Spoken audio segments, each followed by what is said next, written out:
రాష్ట్రంలో యూరియా కొరతతో రైతులు కొట్టుమిట్టాడుతున్నారు. ఇటు కాంగ్రెస్ అటు బీజేపీ ఈ రాష్ట్ర రైతాంగాన్ని వేధిస్తున్నారు.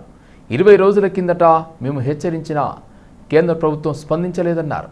రాష్ట్ర ప్రభుత్వం స్పందించలేదు. అందుకే 70 లక్షల రైతన్నల తరపున మేము ఎన్నికలు బహిష్కరిస్తామన్నారు కేటీఆర్. లక్షల మంది రైతులు ఇవాళ క్యూలలో ఉన్నారు ఎరువుల దుకాణాల ముంగట. రాష్ట్ర వ్యాప్తంగా ఒక జిల్లా కాదు అన్ని జిల్లాల్లో ఎక్కడికక్కడ కొట్టుకుంటున్నారు. మహిళలు కొట్టుకుంటున్నారు, మహిళా రైతులు. అంత అరాచకమైన పరిస్థితి ఉంది. 20-25 రోజుల కిందట మేము మా పార్టీ నుంచి డిమాండ్ చేసినాం. ఇది రాష్ట్ర ప్రభుత్వ వైఫల్యమా, కేంద్ర ప్రభుత్వ వైఫల్యమా, ఎవరిది అన్నది మీరు తెలుసుకోండి. కానీ రైతులకు ఎరువులు అందించండి. మీరు అందిస్తే తప్పకుండా మీకు మద్దతు ఇచ్చే అంశం పరిశీలిస్తామని చెప్పాం. We have nothing against the 2 candidates. ఇద్దరు మంచోళ్ళే కావచ్చు. Justice Reddy and CP Radhakrishnan ఇద్దరు కూడా మంచోళ్ళే కావచ్చు, మేము కాదంటలేదు.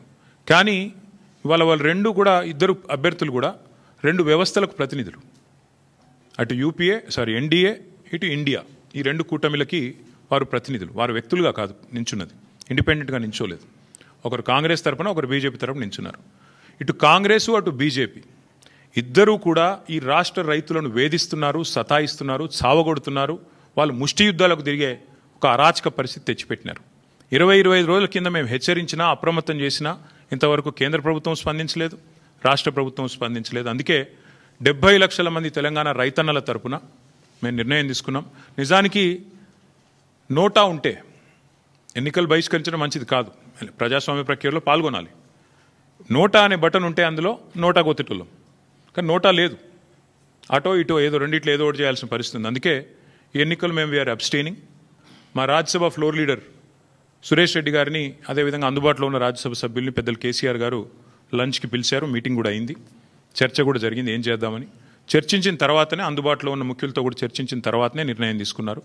ఈ ఎలక్షన్లో మేము ఎవరికి కూడా సబార్డినేట్ కాదు, ఎన్డీఏ సబార్డినేట్ కాదు, మేము ఇండియా సబార్డినేట్ కాదు, మేము తెలంగాణ ప్రజలకు సబార్డినేట్ అంతే. కంటోన్మెంట్ నియోజకవర్గ ప్రజా సమస్యలు తీర్చడానికి ప్రజావాణి ఏర్పాటు చేస్తున్నట్లు కంటోన్మెంట్ ఎమ్మెల్యే శ్రీ గణేష్ తెలిపారు. కంటోన్మెంట్ బోర్డు పరిధిలో ప్రతి నెల 10వ తేదీన కంటోన్మెంట్ ప్రజావాణి కార్యక్రమాన్ని ఏర్పాటు చేస్తున్నారు. బోయిన్పల్లి కంటోన్మెంట్ గ్రౌండ్లో ఈ నెల 10వ తేదీన ఏర్పాటు చేస్తున్న కంటోన్మెంట్ ప్రజావాణి కార్యక్రమ ఏర్పాట్లను ఎమ్మెల్యే శ్రీ గణేష్ నియోజకవర్గ కాంగ్రెస్ పార్టీ నాయకులతో కలిసి పరిశీలించారు. అనంతరం వార్డుల వారీగా ప్రతి నెల నిర్వహించే కార్యక్రమంలో కంటోన్మెంట్ బోర్డు సీఈఓ అధికారులతో పాటు రాష్ట్ర ప్రభుత్వానికి చెందిన కలెక్టర్ మరియు పలు విభాగాల అధికారులను భాగస్వాములను చేయడంతో పాటు కంటోన్మెంట్ ప్రజల నుండి వచ్చిన ప్రతి సమస్యను పరిష్కరించేందుకు కంటోన్మెంట్ ప్రజావాణి ఉపయోగపడుతుందని ఎమ్మెల్యే శ్రీ గణేష్ తెలిపారు. కంటోన్మెంట్ ప్రజావాణిలో అధికారులతో పాటు స్థానిక నాయకులు సైతం కీలక పాత్ర పోషించనున్నారు. ఈరోజు ఏదైతే కంటోన్మెంట్ ప్రజల సమస్య పరిష్కారానికై ఆల్రెడీ మా క్యాంప్ ఆఫీస్లో ఎల్ఓసీలు కావచ్చు, సీఎం రిలీఫ్ ఫండ్ కావచ్చు, మిగతా ఏ సమస్యలకైనా ప్రజలు వస్తుర్రు, కలుస్తుర్రు, మ్యాక్సిమం పని అవుతుంది. అయినా కానీ ఇంకా కూడా మెరుగైన సేవలు అందించాలి, సమస్యలు ఎక్కువ శాతం పరిష్కరించాలనే ఉద్దేశంతో అందరినీ, ఆఫీసర్లందరినీ ఈ ప్రాంగణం తీసుకొచ్చి ఈ వార్డులో ఉన్న వారందరికీ, దగ్గరలో ఉన్న వాళ్ళందరూ వచ్చి వారికి ఏం సమస్య ఉన్నా చెప్పుకోవడానికి, వీరే కాకుండా వార్డు 1లే కాకుండా కంటోన్మెంట్ వ్యాప్తంగా ఎవరికి ఏ సమస్య ఉన్నా అందరు ఆఫీసర్లు ఒక ప్రాంగణంకి వస్తే అందరు ఏమున్న డిస్కషన్ తోటి, కోఆర్డినేషన్ తోటి, ఏమైనా ఒక డిపార్ట్మెంటు ఇంకొక డిపార్ట్మెంటు లింక్ ఉన్నా కూడా, ఆ లింక్ ద్వారా ప్రాబ్లం ఉన్నా కూడా అవన్నీ క్లియర్ కావడానికి స్వయాన హైదరాబాద్ కలెక్టర్ హరిచందన గారు కూడా వస్తున్నారు ఈ ప్రోగ్రామ్కి. కంటోన్మెంట్ బోర్డు సీఈఓ గారు వస్తున్నారు. సీఈఓ గారితో పాటు మన కంటోన్మెంట్ బోర్డు అఫీషియల్స్లో వాటర్ డిపార్ట్మెంట్ వాళ్ళు, శానిటేషన్ అండ్ హెల్త్ డిపార్ట్మెంట్ వాళ్ళు, ఇంజనీరింగ్ సెక్షన్ వాళ్ళు, వీళ్ళందరూ మన బోర్డు పబ్లిసిటీ డిపార్ట్మెంట్ వాళ్ళు, రెవెన్యూ వాళ్ళు, సివిల్ సప్లై వాళ్ళు, ఫారెస్ట్ డిపార్ట్మెంట్ వాళ్ళు, లా అండ్ ఆర్డరు, ట్రాఫిక్ వాళ్ళని కూడా పిలవడం అయింది. అందరూ కూడా ఆఫీసర్లు ఒకే చోట వచ్చి ఎవరు ఏ సమస్య ఉన్నా విని ఎంతవరకు అయితే అంతవరకు, ఒకవేళ ఇమీడియట్గా సాల్వ్ అవుతుంటే ఇక్కడనే సాల్వ్ అవుతుంది. ఇమీడియట్ కాకుంటే మా దగ్గర టీం ఎవరైతే గతంలో కూడా నేను శ్రీ గణేష్ ఫౌండేషన్ ద్వారా మీ సేవ క్యాంపులు పెట్టినప్పుడు ఏ విధంగా అయితే అందరిది డాటా ఎంట్రీలు చేసి ఆధార్ కార్డు కావచ్చు, రేషన్ కార్డు కావచ్చు, మిగతా వాళ్ళ ఏ సమస్య ఉన్నా ఎట్లయితే మేము డాటా కలెక్ట్ చేసి మాతో అయినంత వరకు ఆ రోజు సమస్య పరిష్కరించానో ఒక వ్యక్తిగా. కేంద్రంలోని మోడీ ప్రభుత్వం తీసుకున్న నిర్ణయాలు పత్తి రైతును తీవ్రంగా నష్టం చేస్తున్నాయని కాంగ్రెస్ నాయకుడు నుమాయిన్ మహ్మద్ అన్నారు. సోమాజిగూడ ప్రెస్ క్లబ్లో ఏర్పాటు చేసిన విలేకరుల సమావేశంలో ఆయన మాట్లాడారు. అమెరికా పత్తిపై 11% దిగుమతి సుంకాన్ని రద్దు చేసిన మోదీ ప్రభుత్వం నిర్ణయంతో ఇక్కడి రైతులు ఆత్మహత్యలు చేసుకునే పరిస్థితి తలెత్తిందని అన్నారు. ముఖ్యంగా తెలంగాణ, విదర్భ, మరాఠా, గుజరాత్, పంజాబ్ రైతులను నేరుగా ద్రోహం చేస్తుందని విమర్శించారు. పత్తి ఉత్పత్తికి 10,000కు పైగా ఖర్చు అవుతుందని, కనీస మద్దతు ధర 7,710 నిర్ణయించడం ఏమిటని ప్రశ్నించారు. దీంతో రైతులు నేరుగా 2,365 రూపాయలు నష్టపోతారని ఆందోళన వ్యక్తం చేశారు. ఇలాంటి నిర్ణయంతో దేశవ్యాప్తంగా 18,850 కోట్ల మేర రైతులు నష్టపోతారని అన్నారు. ఇలా నష్టపోయిన రైతులు ప్రభుత్వ కార్యాలయాలు చుట్టూ తిరిగి చివరకు ఏమీ చేసేది లేక ఆత్మహత్యలే శరణ్యంగా భావించే ప్రమాదం ఉందని అన్నారు.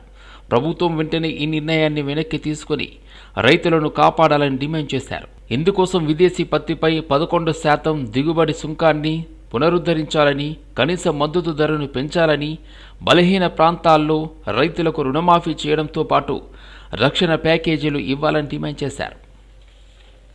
ఇంపోర్ట్ డ్యూటీ అమెరికా మీద ఏదైతే బీటీ క్రాప్స్ అనేటువంటి కాటన్ క్రాప్స్లో 11% ఉండేదో దానిని ఎత్తివేస్తూ వీళ్ళు తీసుకున్నటువంటి నిర్ణయం దానివల్ల దాదాపు 10 లక్షల ఫార్మర్స్ తెలంగాణలో, 70 లక్షల ఫార్మర్స్ ఇండియాలో చాలా తీవ్ర నష్టం చెందబోతున్నారు. దీనివల్ల ఈ నష్టం వల్ల రేపు రాబోయే కాలంలో ఈ ఖరీఫ్ పంటలో వీరి కొనుక్కునే పరిస్థితి కూడా లేనందువల్ల దాదాపు ఫార్మర్స్ సూసైడ్స్ దిశగా వెళ్తారు. 1,300 ఫార్మర్స్ విదర్భ అనే ఒక్క ఏరియాలో, రీజియన్లో, మహారాష్ట్రలో చనిపోవడం జరిగింది. ఈరోజు ఎంఎస్పి అనేది 7,700 రూపాయలుగా ఉంది పర్ క్వింటాల్. కానీ ఫార్మర్స్ పెట్టేటువంటి పెట్టుబడి 10,000 రూపాయలు పర్ క్వింటాల్. అంటే 2,300 రూపాయలు పర్ క్వింటాల్కి నష్టం జరుగుతున్నది.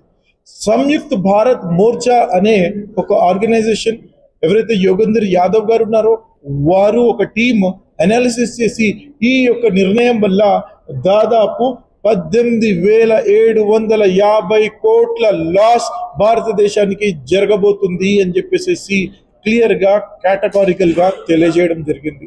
ఒకవైపు అమెరికా మన మీద ఎక్స్పోర్ట్స్ మీద 50% ట్యాక్స్ ఇంపోజ్ చేస్తుంటే ఈరోజు మన ఐటీ రంగం కానివ్వండి, ఫార్మా రంగం కానివ్వండి, కాటన్ రంగం కానివ్వండి తీవ్ర నష్టం జరగబోతుంటే వీరు ఇంపోర్ట్స్ అనేది వేవ్ ఆఫ్ చేస్తున్నారు. వీరు తీసుకున్నటువంటి ఈ నిర్ణయాల వల్ల ఏ రకంగా కేంద్ర ప్రభుత్వం ఫారిన్ పాలసీస్ ని సరిగ్గా అమలు చేయకపోవడం వల్ల ఫార్మర్స్ అనేవారు తీవ్ర నష్టంలో ఉండబోతున్నారు. ఈ దేశంలో లంబాడీ, సుగాలీలు 1956వ సంవత్సరంలోనే గిరిజనులుగా గుర్తించబడ్డారని మాజీ ఎంపీ సీతారాం నాయక్ తెలిపారు. కానీ నేడు లంబాడీ, సుగాలీలను గిరిజనులు కాదని కొందరు సుప్రీంకోర్టులో పిటిషన్లు వేయడం సరికాదన్నారు. అయితే ఈ విషయమై బీజేపీ రాష్ట్ర అధ్యక్షుడు రామచంద్రరావుని తార్నాకాలోని ఆయన నివాసంలో కలిసి చర్చించినట్లు సీతారాం నాయక్ తెలిపారు. ఎందుకు లంబాడీల మీద ఆరోపణలు చేస్తున్నారో అర్థం కాని పరిస్థితి నెలకొందన్నారు. దీనిపై కేంద్ర ప్రభుత్వం తప్పకుండా వివరణ ఇవ్వాల్సిన అవసరం ఎంతైనా ఉందన్నారు. ఇప్పటికే ఈ విషయమై 3 సార్లు కోర్టుల్లో కేసులు కొట్టివేయడం జరిగిందన్నారు.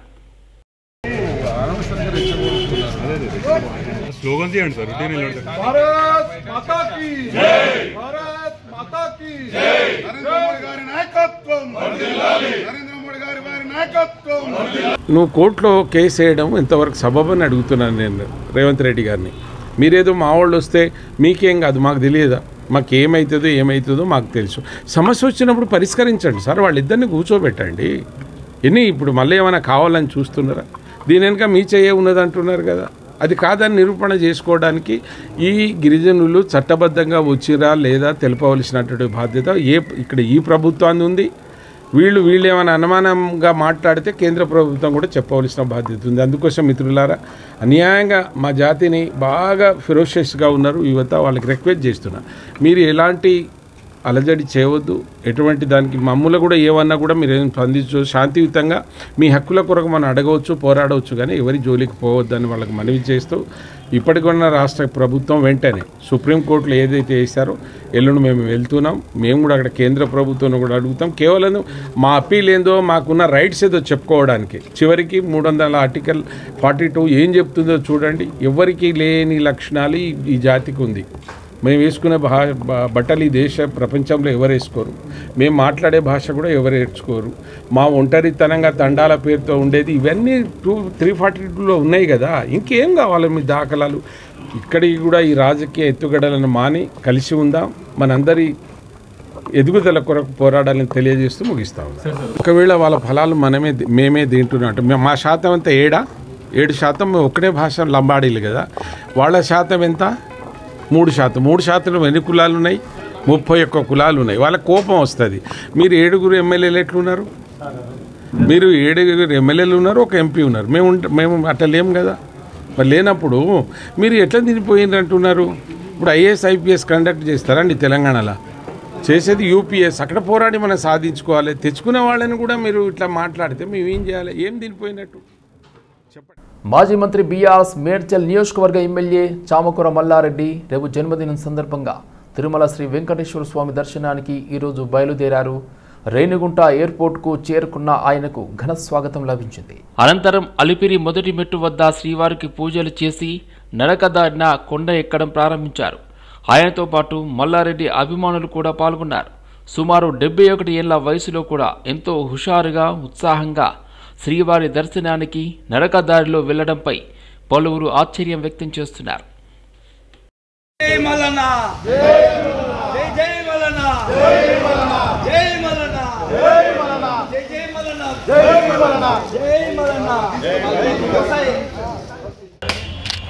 పెట్టండి పర్మిషన్ ఏంటి?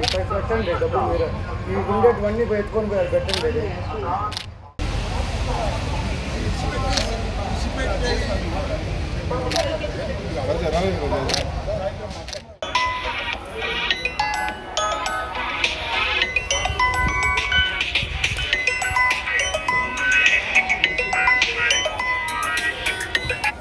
హలో.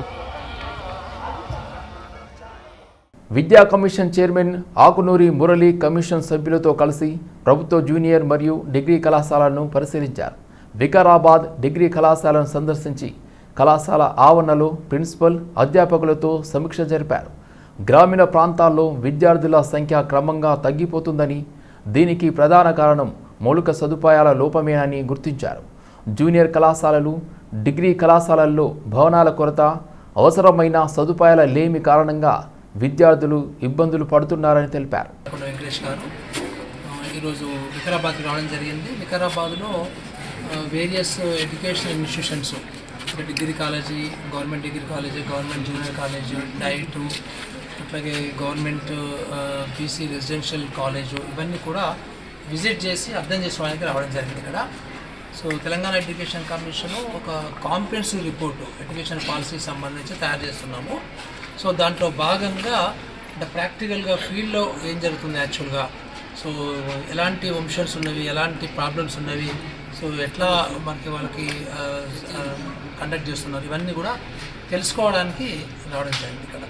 Thank you sir. ముఖ్యంగా ఈ దోస్త్ వల్ల లోకల్గా సీట్ ఎక్కడ కరెక్ట్ మేము కూడా గమనించాము. ఇది దోస్త్ సంబంధించిన సాఫ్ట్వేర్ కానీ పాలసీ కానీ, సో దాంట్లో ఈ ఇష్యూస్ బాగా కనబడుతున్నవి. సో ముఖ్యంగా చాలామంది పిల్లలు అంటే మెజారిటీ పిల్లలు సిటీకి రావడానికి ఉత్సాహం చేస్తున్నారు. ఆ సిటీకి రావడం వలన అక్కడ సిటీలో ఉన్నటువంటి డిగ్రీ కాలేజీలలో ఇన్ఫ్రాస్ట్రక్చర్ సరిపోకపోవడము, అక్కడ హాస్టల్లో సరిపోకపోవడము, ఇలాంటి విషయం కూడా మేము చూడడం జరిగింది. సో దాంతోనే మనకి ఈ గ్రామాలలో, గ్రామీణ ప్రాంతాల్లో ఉన్నటువంటి డిగ్రీ కాలేజీలు స్ట్రెంత్ బాగా పడిపోవడం కూడా మేము చూస్తున్నాము. సో దీనికి సంబంధించి మేము ఆ కన్సర్న్ అధికారులతో మాట్లాడి సో ఈ పాలసీలో కొంత ఇంప్రూవ్మెంట్ తీసుకోవడానికి ట్రై చేస్తాం. విద్యార్థుల వసతులు కొద్దిగా ఇబ్బంది ఇక్కడ జూనియర్ కాలేజ్. అవును, జూనియర్ కాలేజీలో యాక్చువల్గా జూనియర్ కాలేజీలో కాదు, డిగ్రీ కాలేజీలో ఇన్ఫ్రాస్ట్రక్చర్ లేదు. ఇక్కడ జూనియర్ కాలేజీలో చాలామంది పిల్లలు ఉన్నారు, 650 పిల్లలు ఉన్నారు, సఫిషియెంట్ మౌలిక సదుపాయాలు లేవు. సో ఇవన్నీ కూడా మేము గవర్నమెంట్ దృష్టికి తీసుకెళ్ళి డెఫినెట్గా 100% సార్ట్అవుట్ చేస్తాము. ముఖ్యంగా జూనియర్ కాలేజీలో పిల్లలు చూసాం కదా మనము, చాలా ఎక్కువ మంది పిల్లలు పాపము ఆ ఇన్కంప్లీట్ బిల్డింగ్స్లో క్లాసెస్ రన్ చేస్తున్నారు. ఇది చాలా సింపుల్ విషయం గవర్నమెంట్కి యాక్చువల్గా. సో ఇది మేము గట్కేసర్ మండల పరిధిలోని ఎదిలాబాద్ శ్రీ లక్ష్మీనారాయణ చెరువులో కలుషిత రసాయన వ్యర్థాలు కలవడంతో వేల సంఖ్యలో చేపలు మృత్యువాత పడ్డాయని వాపోయారు. ఇటీవల కురుస్తున్న వర్షాలకు జవహర్ నగర్లోని డంపింగ్ యార్డ్ నుండి వ్యర్థ రసాయనాలు ఎరిమల్లె వాగు ద్వారా ఎదిలాబాద్ శ్రీ లక్ష్మీనారాయణ చెరువులోకి వచ్చి చేరుతున్నాయని తెలిపారు. దీంతో చేపలు మృత్యువాత పడుతున్నాయని, సుమారు 10 లక్షల వరకు ఆస్తి నష్టం జరిగిందని మత్స్యకారులు ఆవేదన వ్యక్తం చేస్తున్నారు. గ్రామంలో దాదాపు 350 కుటుంబాలు చెరువుల్లో చేపలు పట్టుకొని జీవనోపాధి పొందుతున్నారని, అధికారుల దృష్టికి తీసుకెళ్లినా పట్టించుకోవడం లేదని, ఇప్పటికైనా అధికారులు స్పందించి డంపింగ్ వ్యర్థాలు చెరువులో కలవకుండా తగిన చర్యలు తీసుకోవాలని ఎదిలాబాద్ గ్రామస్తులు కోరుతున్నారు. అధికారులు స్పందించకపోతే కలెక్టర్ ఛాంబర్, సీఎం ఇంటిని ముట్టడిస్తామని హెచ్చరించారు. మత్స్యకారులకు న్యాయం కావాలని మేము కోరుతున్నాము. మా చేపలన్నీ చచ్చిపోయినాయి, మా చేపలు ఏం లేవు. మేము 1000 మంది ఉన్నాం, 1000 మందిని ఎట్లా బతకాలి? మా పిల్ల తల్లి అందరము 40 ఏళ్ళు వచ్చినా మాకు ఇంత ఉద్యోగాలు లేవు, మాకు గుర్తున్నాయి అస్సలు చూడలేదు. మాకు ఏదైనా న్యాయం కావాలని ఆ రేవంత్ రెడ్డిని కోరుకుంటున్నాము. మాకు న్యాయం చేయాలి. మా చేపలకు విషం ఇస్తే మాకు కూడా విషం ఇచ్చినంత ఇవ్వనే, మేము కూడా చచ్చిపోయినట్టే. మా పిల్లలు మేమేం బతకలేకపోతున్నాము. ఎక్కడ మాకు ఆధారం లేదు, ఇక వేరే చెల్లు కూడా మాకు ఆధారం లేదు. చెరువుల వదలంతో మన చేపలు మొత్తం పెద్ద మొత్తంలో కూడా మాకు నష్టపరిహారం జరిగిందని చెప్పేసి మేము తెలియజేస్తున్నాము. అదేవిధంగా కలెక్టర్ కూడా మన వినతి పత్రం కూడా ఇవ్వడం జరిగింది ఎన్నోసార్లు జిల్లా వ్యాప్తంగా. ఈరోజు ఔటర్ రింగ్ రోడ్ లిమిట్ లో కూడా మన జనాభా ప్రాతిపదన పెరిగింది కాబట్టి దానికి డ్రైనేజ్ వ్యవస్థ లేకుండానే పర్మిషన్లు ఇచ్చి ఆ డ్రైనేజ్ వ్యవస్థ చెరువులు మేడ్చల్ జిల్లాలో మొత్తం కూడా ఈరోజు చేప పిల్లలు కానీ ఇవ్వకుండా డ్రై ట్యాంక్స్ అని చెప్పేసి ఒక పొల్యూషన్ కంట్రోల్ బోర్డు సర్టిఫికేట్ వాళ్ళని అడుగుతారు. చేప పిల్లలు కూడా ఇవ్వకుండా ఈరోజు మాకు పెద్ద మొత్తంలో కూడా మమ్మల్ని నిర్వీర్యం బతుకుతారు, యాదవులు బతుకుతారు, నాయి బ్రాహ్మణులు కూడా బతుకుతారు అక్కడే. కావున ఈ చెర్లని ఏ పరిస్థితుల్లో కాపాడాలి. ఈ రోజు ప్రత్యేకించి ఎదిలాబాద్ చెరువులో చేపలన్నీ చనిపోవడానికి కారణం పైకెళ్లు వస్తున్న కలుషితమైన నీరు, ఆ కాలువ ద్వారా వస్తున్న నీరు, ఈ జవహర్లాల్ డంపింగ్ యార్డ్ నుండి మరియు చుట్టుపక్కల ఉన్న ఇండస్ట్రీస్ నుండి వస్తున్న కాలుష్యం వల్ల ఈ చెరువులోకి చేపలన్నీ చనిపోవడం జరిగింది. ఈ చెరువులు కాపాడి మా బ్రతుకులన్నీ ఒక సుభిక్షంగా వెళ్లేటట్టుగా ఈ రోజు పరిస్థితి ఎలా ఉందంటే మా చేపలు చనిపోవడం వల్ల మేము తినడానికి తిండి లేకుండా ఎంతో కష్టపడుతూ వినతి పత్రాలు ఇచ్చి పట్టించుకో. త్రిబుల్-ఆర్ అలైన్మెంట్ తక్షణమే ఉపసంహరించుకోవాలని డిమాండ్ చేస్తూ రైతులు అమీర్పేట్ స్వర్ణ జయంతి కాంప్లెక్స్ వద్ద నిరసన చేపట్టారు. త్రిబుల్-ఆర్ వద్దురా, వ్యవసాయ భూములే ముద్దురా అంటూ నినాదాలు చేశారు. ప్రభుత్వం తక్షణమే నిర్ణయాన్ని మార్చుకోవాలని డిమాండ్ చేశారు. వందల మంది రైతులు స్వర్ణ జయంతి కాంప్లెక్స్లోని హెచ్ఎండిఏ కార్యాలయంకు చేరుకుని తమ అభ్యంతరాలను వ్యక్తం చేశారు. అనంతరం రోడ్ల పేరుతో తమ భూములను లాక్కునే ప్రయత్నాన్ని మానుకోవాలని డిమాండ్ చేశారు. పెద్ద నగరాలకు లేని తిరుమరార్లు మాకెందుకు అంటూ ప్రశ్నించారు. ప్రభుత్వానికి చిత్తశుద్ధి ఉంటే పూర్తి స్థాయిలో నష్టపరిహారం చెల్లించిన తర్వాతే భూములను తీసుకోవాలని డిమాండ్ చేశారు.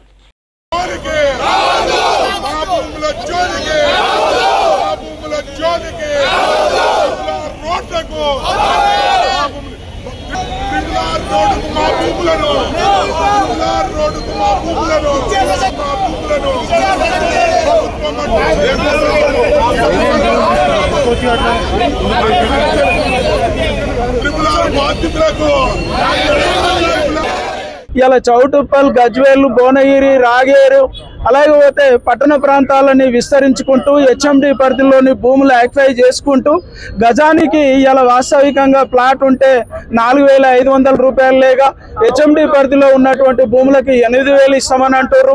అక్కడ ఎకరం భూమి కాస్ట్ 4 కోట్ల రూపాయలని ఖరీదు చేసేటువంటి భూములకు ఎకరానికి 22 లక్షలు ఇస్తామని ఆర్బిట్రేషన్ లో వాళ్ళు అనౌన్స్ చేయడం జరిగింది. మరి ఇలా వాస్తవికంగా రైతులని గ్రామ సభలు పెట్టడం, ఆర్డీఓ గారే కానీ కలెక్టరే కానీ ఎక్కడ గ్రామ సభలు పెట్టకుండానే దొంగచాటుగా డ్రోన్ల ద్వారా సర్వే చేసి మొత్తం భూ సర్వే చేసినామని కేంద్రానికి రిప్రజెంటేషన్ చేయడం జరిగింది. ఈ సారాంశం ఏంటంటే 3.5 సంవత్సరాల నుంచి ఫైట్ చేస్తా ఉన్నాం. సెంట్రల్ మినిస్టర్ కలవడం జరిగింది, ఢిల్లీకి పోవడం జరిగింది. గత ప్రభుత్వం చేసినటువంటి తప్పులుగా ఉంది. అలైన్మెంట్ కనుక అలైన్మెంట్ మార్చమని చెప్పేసి కేంద్ర ప్రభుత్వం దగ్గర పోవడం, కేంద్ర ప్రభుత్వం దాన్ని భారత్ మాల నుంచి తొలగించడం కూడా జరిగింది. అప్పుడున్నట్టు గత మంత్రులు కూడా ఎమ్మెల్యేలుగా ఉన్నారు, ఎంపీలుగా ఉన్నప్పుడు కాంగ్రెస్ ప్రభుత్వ నాయకులు మాకు చెప్పిరి మా ప్రభుత్వం గెలిపిస్తే మేము గుంటా పోనీయం, ఏది పోనీయం, మేము ఏం చేయమని చెప్పిరి.